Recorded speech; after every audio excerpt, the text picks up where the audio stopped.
So I'd like to welcome Archana to the what is now the fourth Emirates HR Learning webinar. Archana is a very keen contributor on the Emirates HR forum that we, and she's been on hand to answer quite a lot of the questions that have come through there. She's a very well seasoned professional, international HR experience, and a psychologist by qualification. And she's worked in various different roles which sort of cover sort of the HR business partner type space. She can elaborate on herself, which I know she will do as she begins. But what we are hoping from today is that the people who are in can be as interactive as possible, please. If you are in a situation where you are just listening in and you can't interact as much, understood. But if you can, then please do, because this is to benefit your learning as well today. Archana's focus is on training. She's done a lot of sessions online, so she's well versed at trying to get people to engage, but I'll help with that as well as and when. So I'll hand over to you now, Archana, to do an intro and get started. Thank you very much, Emma. I think today's session was a little trick by Emma to test my skills in change agility, since we're using this system for the first time, and we were like 3 minutes before the session, we were trying to upload the presentation, etc. But it's all worked out as it usually does, and we're all on the call, and I'm really happy to be here. So as Emma introduced me, my name is Arachana Bhatia. I'm a leadership trainer and an executive coach. I've been living in Dubai for 4.5 years, and my work covers KSA, Oman, Qatar, parts of Africa, and parts of Europe. And when Emma asked me if I was interested in hosting a webinar, I said, yeah, why not? And when she asked me, what the topic, what is it that I wanted to present on? Well, really frankly, I've been working in the area of HR for 22 years now. So I could have selected any subject, from leadership to feedback and, managing upwards, being politically savvy, managing your boss, anything. And I chose change agility, although since we've been struck with COVID, almost everyone I know is only talking about resilience and mental toughness. And somebody says you have to bounce back, and somebody says you have to bounce forward. And literally this subject has been done to death. And yet I chose to have this training or this session on change agility, because for me, it's something that I'm very, very passionate about. So just to set the context, I'm going to share a little story with you. I'm from India, and I lived most of my life in a city called Bombay, which is, it's fast-paced, it's crazy, it's very high energy, and I never actually wanted to live and work in any other part of the world. But I got married, and my husband's career took us to different places. And so in each of these places, I had to find a niche for myself, not to settle on personally, but also find ways to excel professionally. So from Bombay, I moved to Delhi. From Delhi, I moved to Bangkok. From Bangkok, I moved to Hong Kong. And from Hong Kong, I moved to Shanghai. And from Shanghai to New York. And then from New York to Dubai. And I guess some of you who are listening to this story must be thinking, that's why she selected this subject, because she's very change agile. And actually, that's not very true, because I'm not change agile. And I've struggled in each of these locations. I've really struggled to settle, whereas my husband packed his bag and my daughter made new friends, and they just hit the ground running. And that got me curious. And what is different about me? What is this muscle that I'm lacking that my husband and my daughter have? And so as I said, it's a subject very dear to me. It's something that I've been trying to learn and master. And so it's not all bad news. I've actually gotten very, very much better in the last 15 years since I left my country. And, a lot more change agile than I used to be. And so today's session is going to be about how to learn to be agile at a personal level. Maybe some of you on the call have more senior positions, and maybe you actually manage teams, and you could take some of those learnings back to your teams and back to your organization. But a lot of the focus will actually be on personal change agility, because I hold this saying very, close to my heart. It's a saying by a Persian writer a poet called Rumi.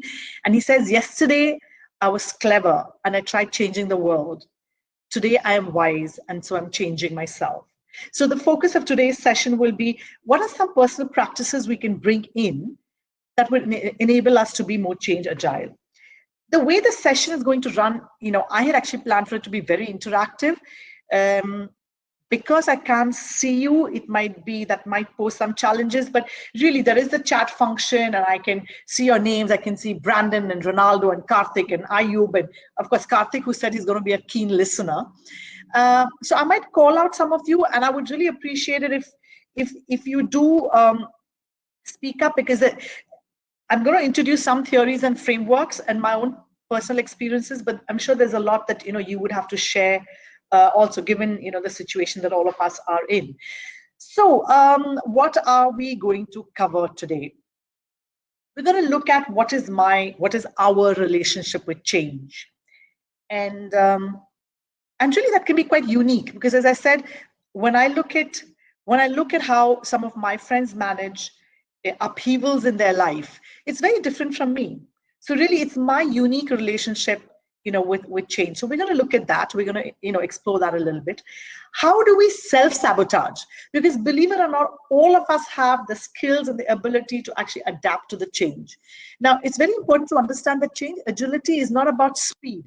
It's not like something happens tomorrow and you have to make an adjustment in one day. It's about the gradual shifts that we make in our mindset. So it's a gradual shift.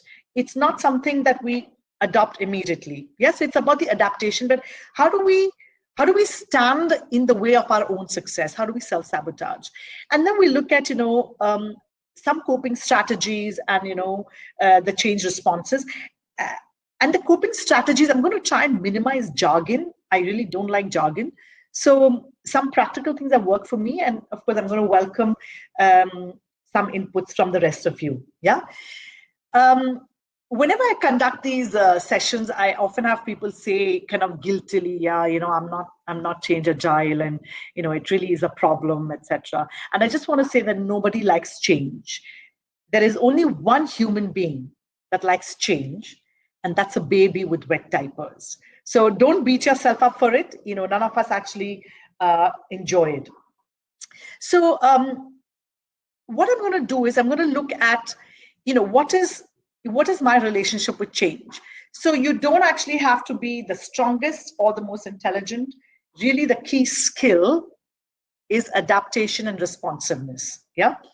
So I'd like you to think, for a moment about, either a recent change or a past change that you've gone through.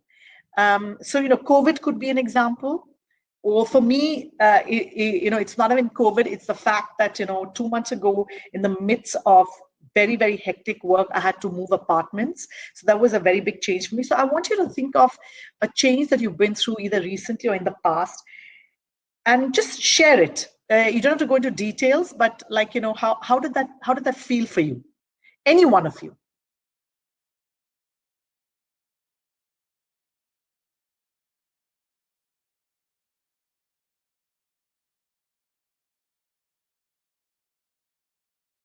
I know that some of you are there. So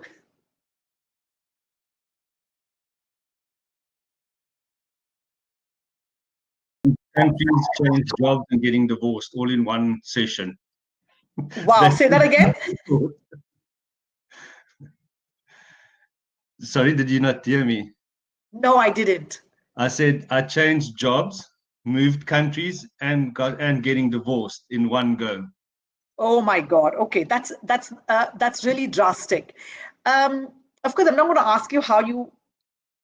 I'm not going to ask how you felt, but can you tell me what is it that made it really difficult for you?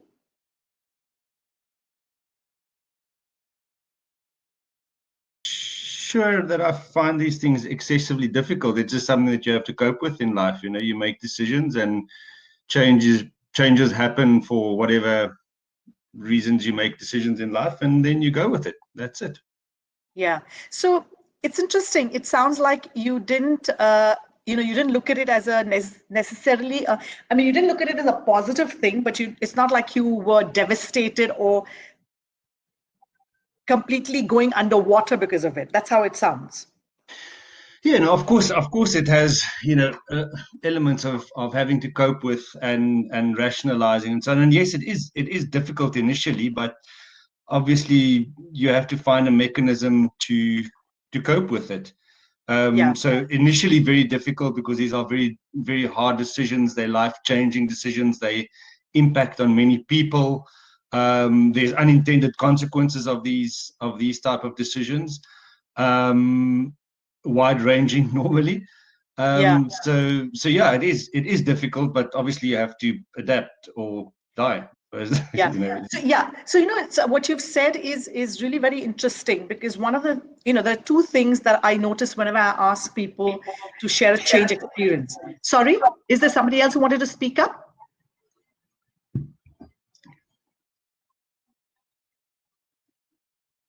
Okay. I thought somebody else was going to share an interesting story. So as I was saying that, whenever I ask people this question, the two things I notice. One is that usually it tends to be something that's difficult and challenging. So we don't associate change with something positive, but actually change can be very positive.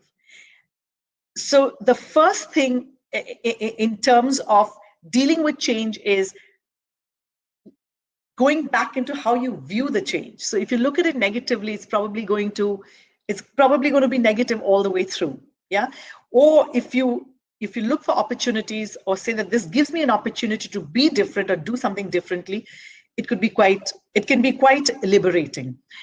The second thing that I notice when people share their experiences with me is that a lot of the negativity with change is associated with the fact that we feel there is a mismatch between the change at hand and our ability or the resources or the control that we have over it.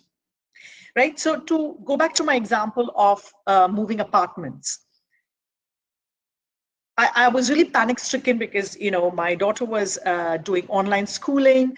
I was working from home, and I had a lot of, calls like this, and I wasn't sure whether, Do would come in time to set up the Wi-Fi. Now, if I felt I had all that under control, then I wouldn't have viewed the changes negatively.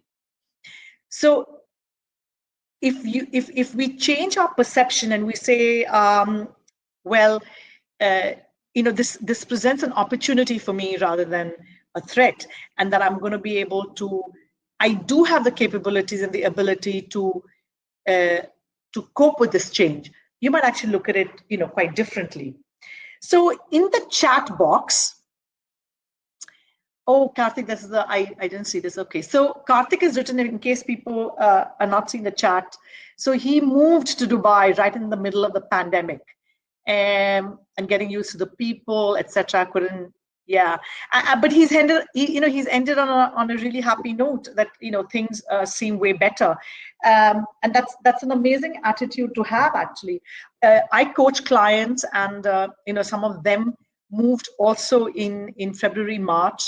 And Karthik, you'll be happy to know that their spouses moved with them, and they also had to move with two children who they couldn't take out out of the service apartment, so they were stuck in the apartment for a month, and it was really difficult. And I thought it was admirable, some of my lessons in change agility I learned from this particular coachee, because she just started homeschooling her children, and she started creating her own curriculum and lesson planning. So she was actually able to pivot, and I thought that was really very, very, really very, very motivating for me. So in the chat box, yeah, if you can just quickly answer. Now, this is supposed to be a very interactive session, like a small group work session, which we cannot do now.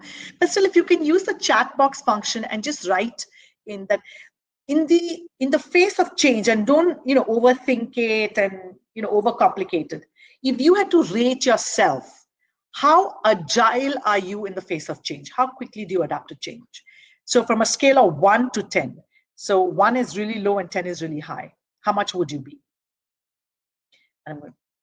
Ronaldo's at an 8. That's pretty good.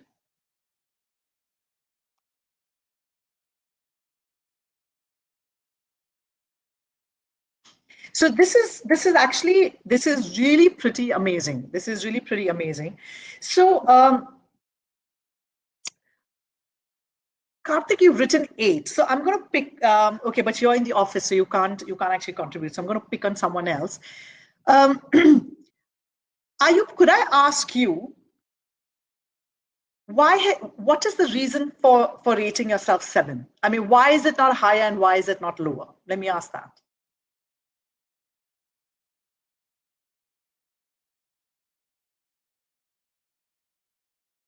Said 7, so I'll go give it a shot. Okay. I feel like I can adapt to change, but I mean, I feel for most people it's natural to want some kind of consistency, and work from there. I don't know if many people constantly look for change, or obviously if you're trying to improve processes or improve things in your own life.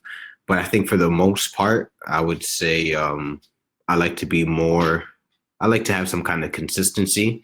It's kind of a hard question it depends on like which aspect you want to look at it at. But yeah, I don't think in terms of work, or I don't think people are looking for active change on a daily basis. Yeah. But as time progresses and you could see certain improvements, or life forces your hand, then you're just forced to deal with it, I guess. But I would say, I was actually wanted to say 5 because I could go either way. It would be a bit more diplomatic. But so why would it be 5? Would it be 5 when it's a forced change? My reasoning for 5 would, because usually probably if it's a forced change, and life could go either way. But also just because you want to have some kind of consistency, and you don't want to be having to adapt to change, I mean, on a daily basis, and just kind of forgetting what you already applied and having to go a new route. Yeah. But also you don't want to be a dinosaur and get caught out of unable to adapt to like today's trends, and in terms of like even like digital and media and things like that. And you just don't want to be outdated. So at one end, you do have to keep up with the trends. Yeah. So you've actually, that's really interesting. I'm going to pick on this, what you've said. Now, I can't actually make out who's speaking. So is it Ayub who answered, or was it someone else? It was Brandon. Okay, Brandon, my apologies. This new, wait, I'm using Demio for the first time, so I can't actually make out who's speaking. Yeah. Ayub, you've asked in the text box whether we can hear you. We can't. So if you wish to speak, yeah. Yes, yeah, I just found that unmute option on Okay, this yeah. thing. So would you like to share, Ayub, what is your reason for the rating? And Brandon, I'm going to come back to you in after Ayub finishes speaking. Okay. Well, why did I give 7? Yes. Because I've worked in varying industries in my field. Right now I'm in HR. Previously I was in retail. I've been told I've been adaptable, and I work towards understanding what I'm supposed to do, and I don't back down from a challenge.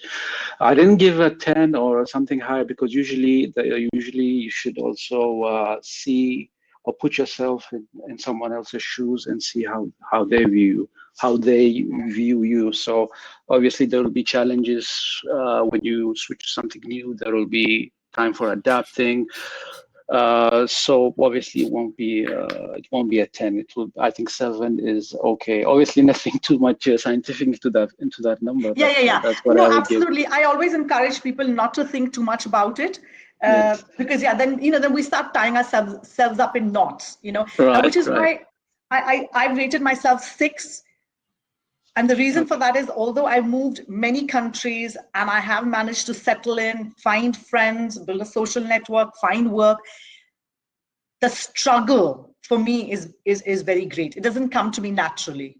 So maybe to some of you on the call, again, forgive me, I don't know the first person who talked about the change in his life, which was a job, divorce, moving countries. It seemed like, he had it all. I mean, he had all the muscles that he needed to, to thrive and survive in the situation. I still struggle, which is why I gave myself a 6, but I'm certainly better than I was, 10 years ago. And Karthik has written something really wise, which is that change is the only kind of constant these days. You have to get used to it. Change need not be only professionally, it can be in your life with respect to food, health, learning, and hobbies. And that's absolutely true. And I think, moving to a new country, getting to know new people pushes you so much more than if you're, in your own comfort zone. Just going back to what, Brandon said, and he said that, he referenced the fact that it was a forced choice and a sense of acceptance that you have to be able to do it. Actually, that's a very interesting coping mechanism. And it's quite underrated because, people say, oh, it's a forced choice, so, I can't do it. But even in that forced choice, when I look at what Karthik has written, that change is the only constant. It's a kind, to me, it's a kind of acceptance. It may not be like a joyous acceptance because yes, none of us want to be changing, jobs and countries and homes and, our lifestyles all the time. But there is that acceptance, and therefore you start adapting. And so again, if you remember what I said at the beginning, it's not just the speed of your response. You might actually go a little bit slow, but you do understand that you don't have a choice. And therefore, you start making little adaptations which allow you to move on.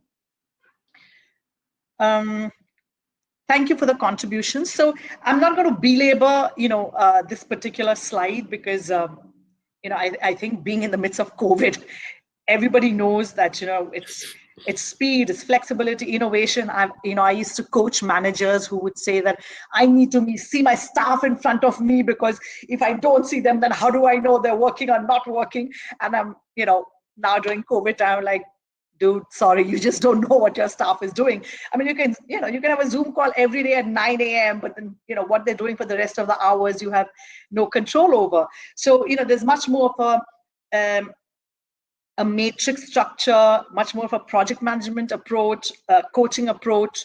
And sometimes, if your boss is not available for a decision, you might have to make those decisions yourself. So going back to the point that, Karthik and Brandon made, maybe we don't really have a choice. It was always upon us. The world was always, in the last 20 years has been moving quite fast. And I think now, if anything, all of that, the need for innovation, the need for agility, the need to practice a different kind of leadership style has all been amplified. It was all there simmering beneath the surface, and now it's just kind of exploded. So it's good that we have people on the call who are, already 7 and above.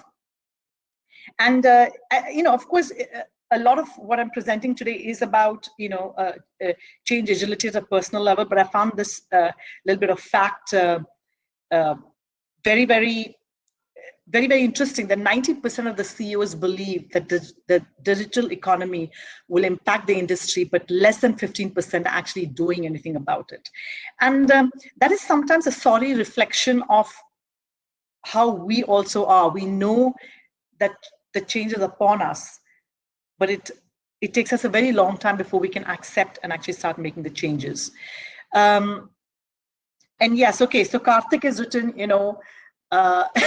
if he's offered 3 or 4 varieties of, things to eat for lunch, he would be happy about that. But if he has to work on 3 or 4 different technologies, or maybe master 3 or 4 different technologies at the same time, it would be a bit difficult. So yes, self-motivated change, absolutely. The only thing that I would say, and we'll come back to it later, is the way you view change. So if you start with saying that this is forced change, then you will find it more difficult. But if you say that I accept it, and what is it that I can hold on to that is going to motivate me to make that change, you will find it much. So it's actually in the mind. I always say that every battle is first won in the mind. So when you start thinking about something, you start behaving in that way. And it's actually a form of, it's, you know, I'm a psychologist, as Emma said, and, you know, there is a form of therapy which is called cognitive behavior therapy, and it says if you think something, you feel something, and then you behave. Yeah. So if you can manage what you think about change right over here, then the rest of it, I'm not saying it, you know, it's so smooth, it'll just sort of cascade like water. No, it still is going to be difficult. But just exactly the beautiful words that Karthik has used, self-motivated and forced. If you could try and view that change, because you have labeled it self-motivated and you have labeled it forced. Yeah. So if you just unlabel and relabel, you might find that magic happens. So I'm going to show you a slide. And again, this is supposed to be interactive, but as I show you the slide, I just want you to put in the chat box very quickly what you notice. Don't give yourself too much time. Just write in the chat box what you notice about the slide.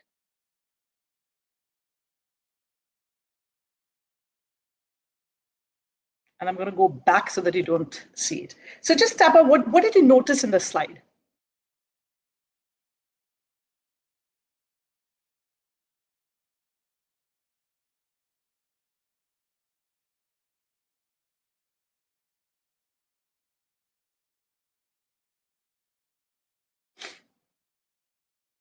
So it's I mean, again, I love the answers. A couple have written 2 plus 2 is equal to 5, but a couple of people have written, you know, beautiful picture, a herd of elephants, family, etc.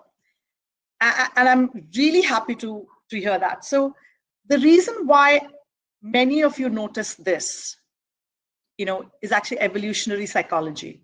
So evolutionary psychology says if there is anything in your environment which is different, you're going to notice it right away. And that triggers off a fight or a flight response. So, of course, this is a very, very, very tiny example, but it is to say that, yeah, some of you saw the herd of elephants, and some of you saw the beautiful picture. Many of you also saw the one sum which was incorrect. But remember, there are 3 other sums which were actually done correctly, and nobody noticed that. So we tend to notice, not always, because as I said, you know, Sonia said that she saw the family, and, you know, Ronaldo is saying family, and Karthik said a herd of elephants. So that's super brilliant. But there are some of you who've said 2 plus 2 is equal to 5. So it's a mistake. Yeah, we do tend to notice the unusual aspects in our environment very, very quickly, and we react to it.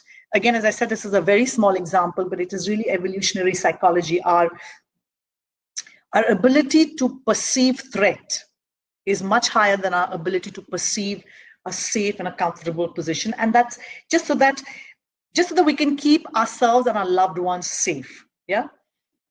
So, so how do we self-sabotage? I'm going to use the word perceived change, because what might be, you know, chosen change, not chosen change, self-motivate change, or actual change is very different for different people. So when you're presented with what you think is change, there is an unconscious processing. So just the slide that I showed you, you actually processed it very, very unconsciously. And here's an amazing piece of data that I picked up from some work that I do on unconscious bias. And the data is that we are bombarded by 11 million bits of data every day. We can consciously process only 40 bits of it. So can you imagine the amount that happens over here? So including that labeling that, oh, this is forced change, or this is self-motivated change, or this is chosen change. It's actually all happening at an unconscious level. And when you do that at an unconscious level, then you process it consciously. Then you say, I like the fact that I'm being given 3 different choices for meals, but I don't like the fact that I have to work on 3 different technologies. Yeah. Then you're processing it consciously, and then you kind of decide. Not 100%. Sometimes we move, you know, we might move here, and sometimes we might move here. But you do kind of decide once, based on your conscious processing, is it a threat? Do I need to be, you know, coping with it emotionally? Is it going to, you know, lead to anxiety, avoidance? Or is it, as I said, an opportunity? Of course, you know, for the purpose of the presentation, I'm giving you something which is very simplistic. You know, our minds are extremely complicated and at a particular moment. So when I'll go back to a simple example of moving home. It's not like I perceived it as a threat and I was anxious all the time. There was also a time when, I said, oh my God, it's a bigger apartment, there's a better view, all of it. I swung between these two, but definitely I had to cope emotionally with the fact that I was, multitasking and having to manage many things. And I did not see the good part of it, at least for the first couple of days. Yeah. So remember, perceived change, you process a lot of it unconsciously. You don't even realize it probably happens in a split second, like a lot of you did, noticing the hurt, the incorrect equation. And then you start using your rational and your conscious and your intelligent mind to make decisions. Yeah.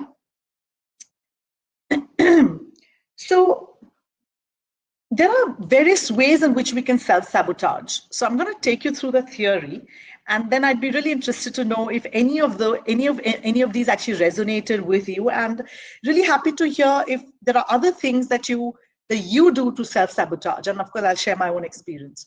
So one of the ways that we self-sabotage is learned helplessness. And this theory comes out of studies that were done on rats, where they were put in mazes, and they were not the maze was created in a way that the rat, no matter how much they tried, they could not actually escape the maze. And then they were moved to another maze where they could actually escape, but they didn't even try, because their learning had been that they cannot succeed. So they did not even try. They think it's useless. There's no point in me even trying to even trying it. Yeah. So that's a very extreme case. Sometimes when it might form part of your childhood. It might be part of your culture where you're taught certain things, and so you just learn that change is not good. I cannot try it. The other one is external locus of control, and there's a lot of theory around it. It started actually with a psychologist called Rotter, and then actually Stephen Covey made it really very popular.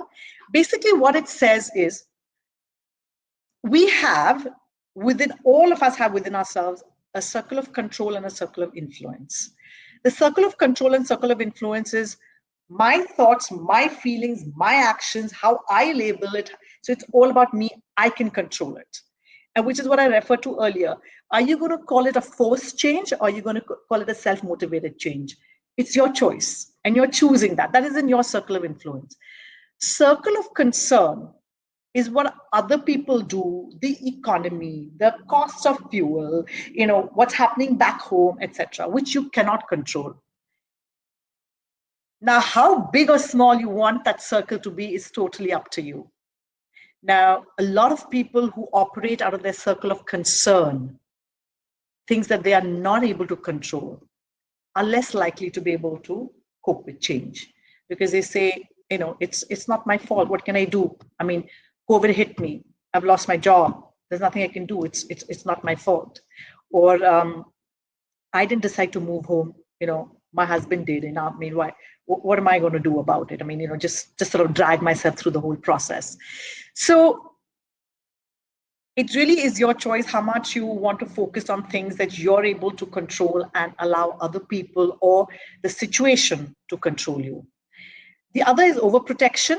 That's kind of related to learned helplessness. So again, just for the purpose of theory, I'm putting them into boxes. There is an interplay of all of these, in real life. But just for the purpose of theory and to clarify it for you in your mind, I'm putting it into little boxes.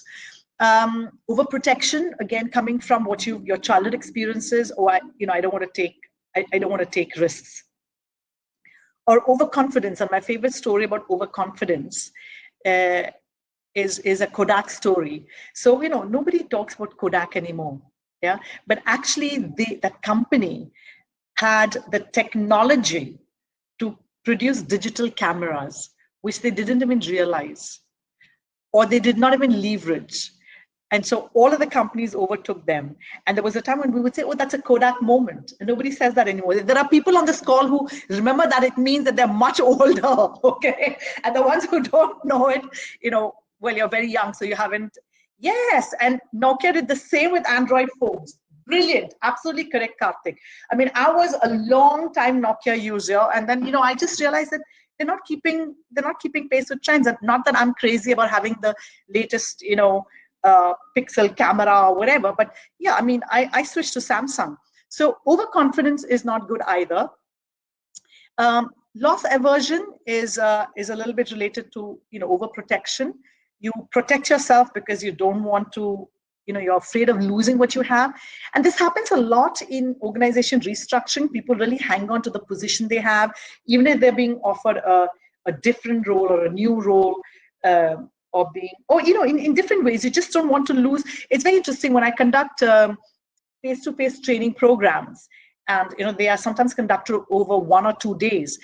I see people coming back and sitting in exactly the same place after the tea break, after the lunch break, the next day, and it's like they just want to be in the same place with the same group rather than taking a gamble and going out there and meeting new people.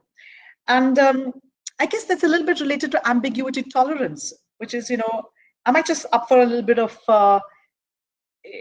fun, not exactly knowing how things are going to be. And I like to say, letting the path lead you rather than leading the path. Yeah. So these are some ways that we tend to self-sabotage. I can definitely say that for me, this ambiguity intolerance is very high. So because my need for control, Netflix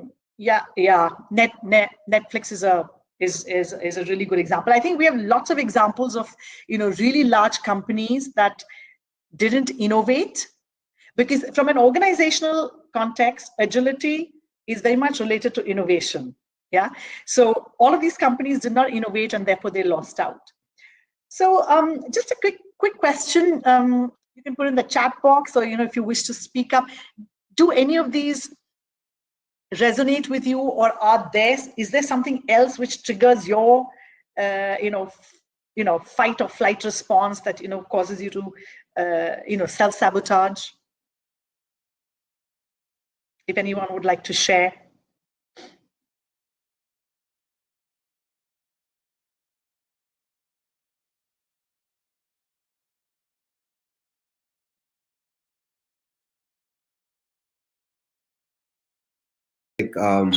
For my example, I might say overconfidence, and that's in respect with advice from my parents. I feel like my parents, sometimes the advice that they give me is very outdated and very relevant to their generation. But however, I feel like things are done much differently today. So I tend to be a bit reluctant to accept some of the advice or the direction my parents would want me to go, just because I feel like, I'm at an age now where I've been developed, obviously, and I'm not a child anymore. So I feel like my decision making is just different from how. So it's not that they're wrong, but it's just my own process of decision making is just different from theirs, and I gotta live with those results. So I rather trust my own instincts at this point in stage of my life. Yeah. So may I ask you, is there any time that you have to actually kind of circle back and say they weren't exactly wrong when they said this? Oh, many times. many times. Okay. I can't think of a specific example right now. No, that's fine. I really appreciate your honesty and candor. And as a mother of a 14-year-old, I'm very happy to hear that. Yeah. Yeah.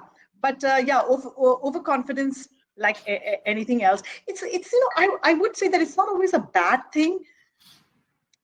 I think it's about the balance. I actually really appreciate what you're saying, that perhaps what your parents say to you may not always resonate, and that's fine. Maybe it's your own journey, and as long as you're aware of it. And I heard you say that. I heard you say something which implied that you are willing to take the accountability for it. Yeah. Mm-hmm. So that's great. Olga has written that she's very stubborn, and I hate being told. Really need to work on this. So yeah, maybe that's that's interesting. It's interesting to see overconfidence as coming. it's possible that some of it is to do with, with youthfulness. I'm not going to discourage it. I think it's good to be very confident. I think it's good to sometimes just take that leap of faith and do it, but obviously moderate it so that you're not ever in any physical and emotional danger. Yeah. Thank you for sharing that. And so I wanted to, I'm moving on to, how you can actually cope with change. What are some strategies?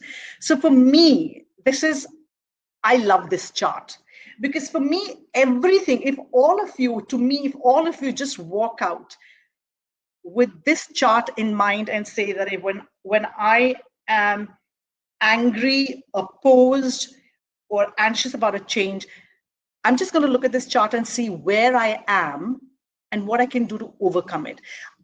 I mean, I think self-awareness is so powerful. It's just, absolutely the first step. So Karthik has also written overconfidence. Yeah, but he's written on the plus side, it gives him a chance to know more from people. So yeah, that's good. So overconfidence seems to be the overriding theme in today's webinar. But I don't think that's a bad thing at all. So as I was saying, in terms of coping strategies, again, I'm saying this more personally, and it might be a little bit different for everybody. For me, being aware, emotionally aware of what I'm really feeling and thinking really helps, because then it's like data for me, and then it helps me decide the next steps. So, if you can just look at this continuum, all of you on this call are super bright, so I'm not going to explain it, but obviously the best place to be is when you say bring it on. You're willing to explore, you're hopeful, you're engaged. Yeah. So my question to you would be, I have actually two questions for you. So one question would be, what do you feel about being passive but open-minded? So basically this person is saying, what's there to not like? I mean, yeah, okay, just go with it. What do you think about that?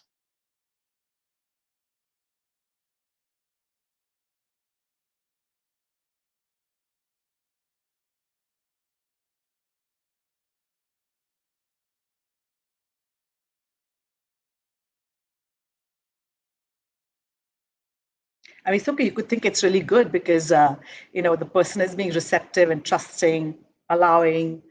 The only thing for me that this person is lacking is a sense of agency, because you are allowing the change to be acted upon you rather than taking charge of it. And so while a lot of people, of course, it's very obvious that this is the quadrant we all want to be in. But many of my participants often say that this is a good one too, because people do move along. But these are people who may not actually be aware that this is where they are, may not actually be aware of the impact of what this change will fully bring onto them, which is why they're not exploring. Yeah, and they're passive. So I think that this is possibly an area which is a little bit of a red flag for me. For me, both of these can be difficult. When I coach people, this is the most difficult one. The people who are stuck, because they're the ones who don't move on. These people, they still move on. So in Karthik's example, let's say if he's asked to work on 3 different technologies, he says, sorry, boss, I can't do it. And I'm out. I can't do it. So you're at least out, maybe you're looking at different options. Yeah. So you're closed to that option, but you're active because you say you're doing something. There's a sense of agency. This, I would take the liberty to say, is the most dangerous place to be, because these are people who are stuck. So they remain where they are, and they might spread fear. I don't know whether any of you have heard of a term called emotional contagion. It basically means that emotions are contagious. And so if in today's webinar, if some of you are bored, it's totally my fault. It's because I haven't I haven't conveyed the energy or my enthusiasm or, how much I'm enjoying myself. That's emotional contagion. And if some of you have really, have sensed my energy, that's also emotional contagion. And people who are at this stage, they tend to infect the culture, the emotions, and the spirit and the morale of people, because they won't move out, but they'll keep saying it's not going to work, it's not going to work, it's not going to work. So just I always feel when you're in a moment of change, just think about where you are in this quadrant. It always helps me. And just 4 other things which have helped me. One is leveraging networks. It's very, very obvious, but what I notice is that usually people either leverage their social ties, which is friendships, people who know and care and love for you, and therefore they give you the emotional upliftment that you need, or you have instrumental ties, which are people who are experts or in a position of authority and who can advance or accelerate accelerate your journey towards the change. I very rarely notice people using both.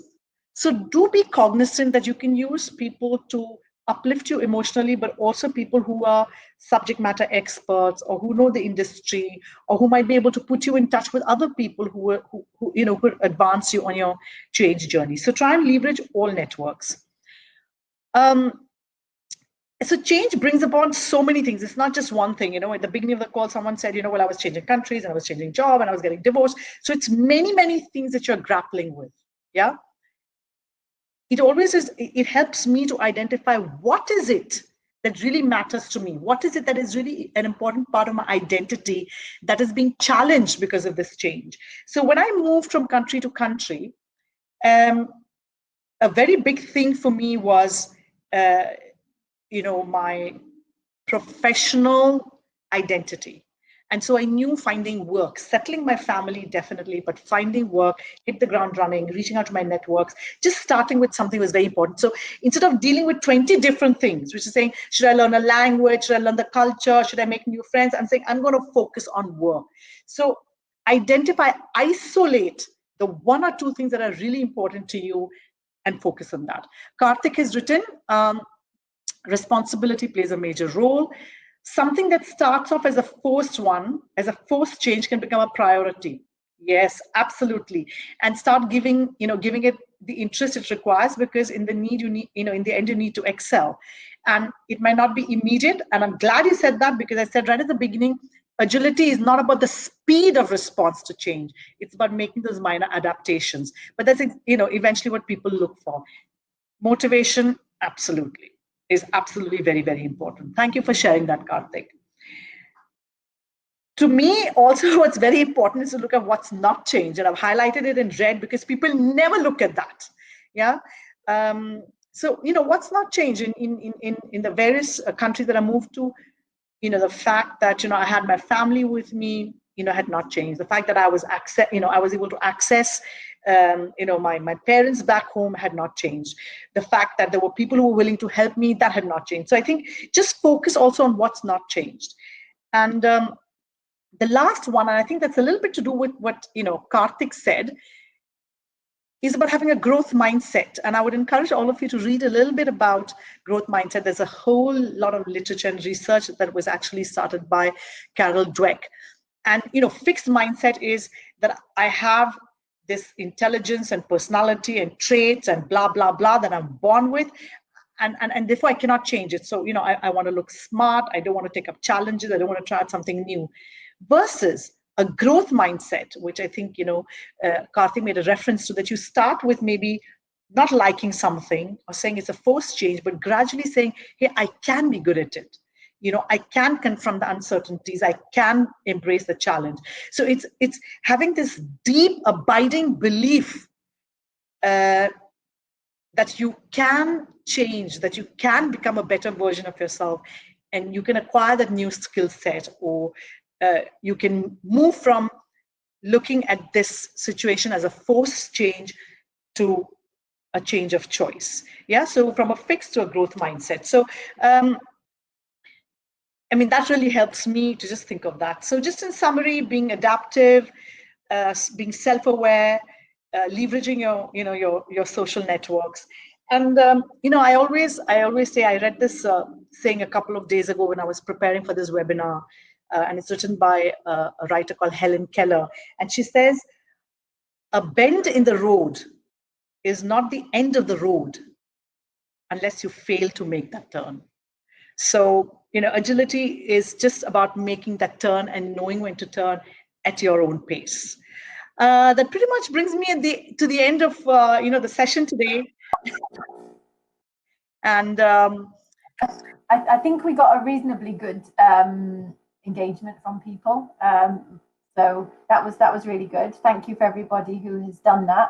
I'm aware that people have got to go on to different calls and things in about 5 minutes. So I just wanted to say thank you. Sorry about the technology problems and the limitations we had with that.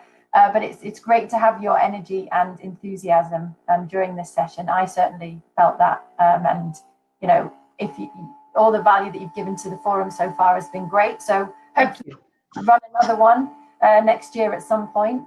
To everybody that's attended, I will send you Archana's contact details. I'm sure if you have any questions related to what she's gone through here, she'd be happy to answer that.